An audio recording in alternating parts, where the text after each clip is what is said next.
ते आपण सर्वांनी खुर्च्यांवरती बसून घ्यायचे।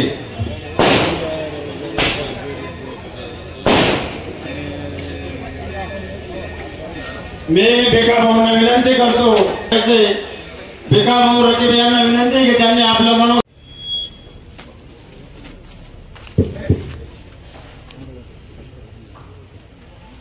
विधानसभेच्या 2024च्या पंचवार्षिक निवडणुकीच्या या प्रचार सभेला मंचावर उपस्थित असलेले भारतीय जनता पक्ष, शिवसेना, राष्ट्रवादी, आरपीआय आठवले गटाचे सर्व तोलामोलाचे नेते, आवाज वाढवू नको तू, तसंच राहू, समोर उपस्थित असलेले जोडांबे आणि परिसरातील सर्व ज्येष्ठ श्रेष्ठ नागरिक, मोठ्या संख्येने उपस्थित असलेल्या सर्व माता भगिनी, खरं तर मी घाई याच्यासाठी करत होतो कारण 2-2.5 तास झालेले आपले भाषण चालू आहे आणि ह्या माता भगिनी केव्हाच्या इथं थांबलेल्या आहेत आणि आपण या इलेक्शनची जरी वेळ असली तरी त्यांची आपण विचार करायला पाहिजे। त्या सर्व मुख्यमंत्र्यांच्या लाडक्या बहिणी, त्यांनी उद्या जर आपली कंप्लेंट करून टाकली तर तुम्हाला सर्वांना उद्या घरी जाणं मुश्किल होऊन जाईल।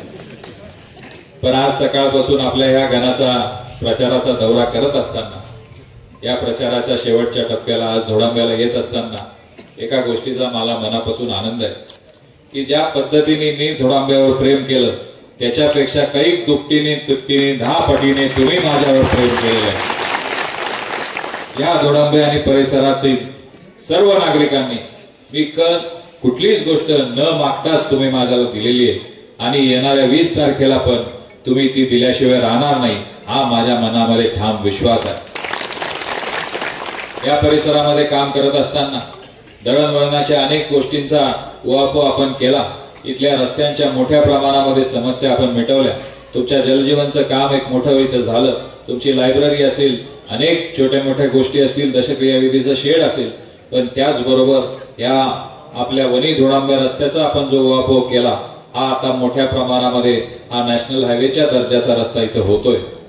आज आपल्याला इलेक्शन मध्ये आपण जेव्हा प्रचाराची रणधुमाळी उठलेली आहे तेव्हा ज्या पद्धतीने प्रचार होतोय, कुठेतरी संभ्रम निर्माण केला जातो, कुठेतरी काही खोटं नाटं सांगितलं जातं, कुठेतरी प्रलोभनं दिली जातात, पण एका गोष्टीचा मी तुम्हाला ठाम विश्वास देऊ शकतो की ज्या गोष्टीची मी घोषणा केलेली आहे, ज्या गोष्टी आम्ही सांगितल्या आहेत की ह्या गोष्टी मार्गी लागलेल्या आहेत, याच्यामध्ये कुठलाही 1 रुपयाचा पण जर खोटेपणा निघाला तर भविष्यामध्ये आम्हाला तुम्ही माफ करणार नाही याची आम्हाला जाणीव आहे। आणि त्याच्यामुळे विरोधक जे आता आरोप प्रत्यारोप करतायत त्यांना माझं खुलं आव्हान आहे की आम्ही सांगितलेले जे काही कामं हे जर कुठे खोटे निघालेले असतील तर आपण आमच्या समोर चर्चा करा, उगीच कुठेतरी खोटे आरोप करू नका। ज्या प्रामाणिकपणे आम्ही काम केलेलं आहे, ज्या प्रामाणिकपणे तुम्ही आमच्यावर विश्वास ठेवलेला आहे, याला विश्वासाला तडा आम्ही जाऊ देणार नाही। जे कामं सांगितले ते होणारच आणि जे कामं सांगितले ते झालेलेच आहेत। कुठलंही 1 रुपयाचा जरी खोटं नाटक काम निघालं तरी त्याला जबाबदार आम्ही राहू, ही खऱ्या अर्थाने तुम्हाला सर्वांना मी ग्वाही देतो।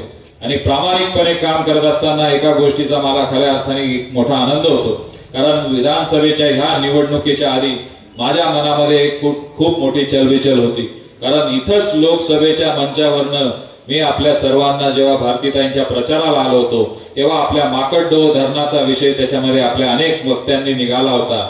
काका इथं चांगले हसतायत, त्यावेळेस ते तसे हसत नव्हते, पण ह्या माकडडोह धरणाचा आपला जांभुडक्याच्या वरती जे आपल्याला धरण करायचंय, अनेक वर्षांपासूनची आपली तिथं प्रलंबित मागणी होती।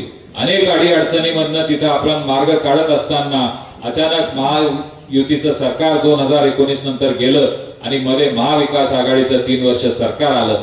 या 3 वर्षाच्या सरकारमध्ये त्याचं प्रकरण पुढे सरकलं नाही आणि पुनश्च एकदा जेव्हा आपलं सरकार आलं तेव्हा पुनश्च एकदा आपल्याला त्याला गती देता आली। पण लोकसभेच्या तोंडावर त्या परिस्थितीमध्ये मी आपल्या सर्वांना शब्द दिला होता, मी एवढंही सांगितलं होतं की इतक्या शेवटच्या घटकेला ते आलंय की पुढील 1 मिनिटात होईल का, एका दिवसात होईल का, एका महिन्यात होईल हे सांगता येत नाही, पण मी आपल्या सर्वांना शब्द दिला होता की विधानसभेच्या निवडणुकीच्या आधी कुठल्याही परिस्थितीमध्ये हा माकडडोह धरण हे मी मंजूर केल्याशिवाय राहणार नाही। आणि आज कोणी कितीही खोटं सांगण्याचा प्रयत्न केला तरी आपल्या धरणाच्या सर्व मान्यता होऊन त्याचं वर्क ऑर्डर झालेली आहे आणि त्याचं कामही लवकरच आता आचारसंहिता संपल्यावर सुरू होणार आहे। ही काळ्या दगडावरची रेष आहे। जवळजवळ 350 मीटरचा हा पाझर लांबीचा पाझर तलाव आणि जवळजवळ 60 फूट खोलीचा हा पाझर तलाव ज्या पद्धतीने आपल्याला जांभुटक्याचा जे पाण्याचा साठा आहे शेवटी त्याचा आपल्याला पाण्याचं दुर्भिक्ष त्याला सामोरं जावं लागायचं, त्याचा आज आपला मोठ्या प्रमाणामध्ये हा प्रश्न सुटलाय। आणि त्याच्यामुळे मोठ्या प्रमाणामध्ये आपल्या परिसरामध्ये काम करत असताना आपल्या सर्वांच्या मार्गदर्शनाने आशीर्वादाने जे आम्ही काम करत होतो त्याचाच परिपाक आज जिथं जिथं आम्ही आज प्रचार दौऱ्याला जातोय एक समाधानाचं वातावरण आपल्या सर्वच्या या गावांमध्ये इथे मिळतंय। आणि विशेष करून एका गोष्टीचा मला विशेष आनंद होतो की आज प्रत्येक सभेमध्ये मोठ्या प्रमाणामध्ये आमच्या माता भगिनी तिथे हजेरी लावतायत। या माता भगिनींना एक आनंद आहे की या महायुतीच्या सरकारने ही मुख्यमंत्री माझी लाडकी बहीण योजनेसारखी अत्यंत प्रभावशाली जी योजना आणलेली आहे या योजनेचा मोठ्या प्रमाणामध्ये लाभ आपल्या माता भगिनींना झालाय। आता आम्ही जे आकडे बघितले साधारणतः नाना 65,000 पेक्षा जास्त माता भगिनींना एकट्या चांदवड तालुक्यामध्ये आपल्याला त्यांचा लाभ मिळालेला आहे। म्हणजे 65,000 कुटुंबांपर्यंत या 5 महिन्यामध्ये जवळजवळ 7,500 रुपयांची राशी मुख्यमंत्र्यांनी आपली दिवाळी गोड करण्यासाठी पाठवलेली आहे। आणि ह्या युती सरकारची ही अत्यंत पथदर्शी असलेली योजना हिचा जास्तीत जास्त प्रभावीपणे आपण इथं आपल्या दोन्ही तालुक्यांमध्ये याची राबवली याचा मला विशेष आनंद आहे। कारण ही सुरुवातीला जेव्हा आपण योजना ही जाहीर झाली होती तेव्हा आपल्या यंत्रणेमधनं असं वाटत होतं की साधारणतः 40 ते 45,000 महिलांना याचा लाभ आपल्याला देता येईल। पण आपण प्रत्येक गणामध्ये प्रत्येक गटामध्ये याचे मोठे मोठे मेळावे घेतले, मोठ्या प्रमाणामध्ये आपण आपल्या सर्व माता भगिनींना त्याच्यामध्ये सामील होण्यासाठी प्रोत्साहित केलं आणि आज जवळजवळ 65,000 पेक्षा जास्त महिलांना आपल्या चांदवड तालुक्यामध्ये आणि जवळजवळ 38,000 पेक्षा जास्त महिलांना देवळा तालुक्यामध्ये ह्या योजनेचा लाभ मिळतोय। याची जर आपण टोटल केली बेरीज केली तर जवळजवळ काका 1 लाखापेक्षा जास्त महिलांना एकट्या आपल्या विधानसभा मतदारसंघामध्ये ह्या योजनेचा लाभ मिळतोय।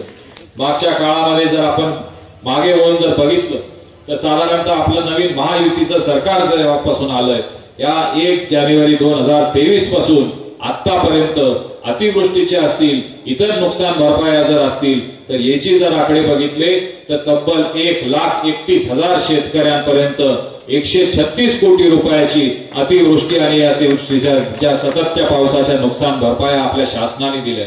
त्याचबरोबर मागच्या काळामध्ये मोठ्या प्रमाणामध्ये दुष्काळ सदृश परिस्थितीला आपल्याला सामोरं जावं लागलं होतं, पण आपल्या शासनाने 1 रुपयामध्ये पीक विमा योजना आणली होती। आपल्या सर्व पीक विमा धारकांना 1 रुपया भरून आज जवळजवळ 141 कोटी रुपये आपल्याला नुकसान भरपाईचे प्रत्येक पिकाचे आपल्या खात्यामध्ये आलेले। म्हणजे हे युतीचं सरकार हे देणारं सरकार आहे। या राज्यामध्ये 3च जिल्हे असे होते, नाशिक होतं, नगर होतं, सोलापूर होतं, ज्याच्यामध्ये 100% नुकसान भरपाई त्या शेतकऱ्यांना मिळाली आणि आपल्याला प्रत्येक पिकाची नुकसान भरपाई काही सभांमध्ये आमचे सर्व काही लोक सांगतात या नुकसान भरपाईचे पैसे त्यांना मिळाले। हे सरकार ठामपणे ह्या शेतकऱ्याच्या मागे उभं राहणारं सरकार आहे। दळणवळणाचे प्रश्न असतील, पीक विम्याचे प्रश्न असतील का आज वीज बिल आपली माफीचा प्रश्न असेल, साधारणतः 7.5 हॉर्स पॉवर पर्यंत आपलं पीक जे वीज बिल आहे हे मागचं थकीत बिल हे पूर्णपणे या शासनाने माफ केलंच, पण भविष्यामध्ये तुम्हाला कधीच वीज बिल येणार नाही याची पण ग्वाही या महायुतीच्या सरकारने आपल्याला दिलेली आहे। आणि त्याच्यामुळे काम करत असताना केंद्रातलं सरकार असेल, राज्यातलं सरकार असेल, अत्यंत प्रभावीपणे ज्या योजना आणतंय त्या योजनांच्या बळावरच आणि आपण सर्वांनी मतं मागण्याची गरज आहे। आपल्याला इतर राजकारण करण्याची काही गरज नाही। कोणी कितीही खोटं बोललं तरी सूर्य उगवल्याशिवाय राहत नाही। आणि आज तर जो राजकारणाचा चिखल झालाय, जेव्हा चिखल होतं तेव्हा तात्या त्याच्यातनं कमळ उगवल्याशिवाय राहत नाही। म्हणून 20 तारखेला मला ठाम विश्वास आहे की ही जनता जेव्हा मतदानाला जाईल तेव्हा नेते कुठे हेच काही कारण नाही। नेते कुठे जरी गेले तरी जनता इथंच आहे आणि ही जनता येणाऱ्या 20 तारखेला कमळच्या निशाणी समोरचं बटन दाबल्याशिवाय राहणार नाही याचा मला ठाम विश्वास आहे। आणि म्हणून खऱ्या अर्थाने आपल्या सर्वांना पुनश्च एकदा ह्या सर्व मंचावर बसलेल्या नेत्यांकडनं मी विनंती करतो पुढचा काळ हा प्रलोभन देण्याचा काळ आहे. पुढचा काळ हा खोटे आश्वासन देण्याचा काळ आहे. पुढचा काळ हा आपले दिशाभूल करण्याचा काळ आहे. पुढचा काळ आपल्यामध्ये संभ्रम निर्माण करण्याचा काळ आहे. कुठेतरी वेगळ्या वेगळ्या माध्यमातून आपल्यावर संभ्रम निर्माण केला जातील, कुठल्या तरी वेगळ्या माध्यमातून आपल्याला प्रलोभन देण्यात येतील. पण येणाऱ्या 15 दिवसामध्ये पुढच्या 5 वर्षाचं भविष्य आपलं खराब करू नका, ही खऱ्या अर्थाने आपल्या सर्वांना विनंती करतो. आपण जेव्हा मतदान करायला जाऊ तेव्हा मागच्या 5 वर्षाला आठवून पुढच्या 5 वर्षाला आपल्याला काय अपेक्षित आहे ते बघून आपण बटन दाबा आणि येणाऱ्या 20 तारखेला 2 नंबरला आपलं नाव आहे, कमळ निशाणी समोरचं बटन दाबून जे आशीर्वाद आपले कायम माझ्या मागे राहिलेले, जे वटेश्वराचे आशीर्वाद राहिले, जे विखाऱ्यावरच्या गोरक्षनाथाचे आशीर्वाद राहिले, ते मतपेटीमधनं बाहेर येतील अशी अपेक्षा बाळगतो. माझे 2 शब्द संपवतो. जय हिंद, जय महाराष्ट्र.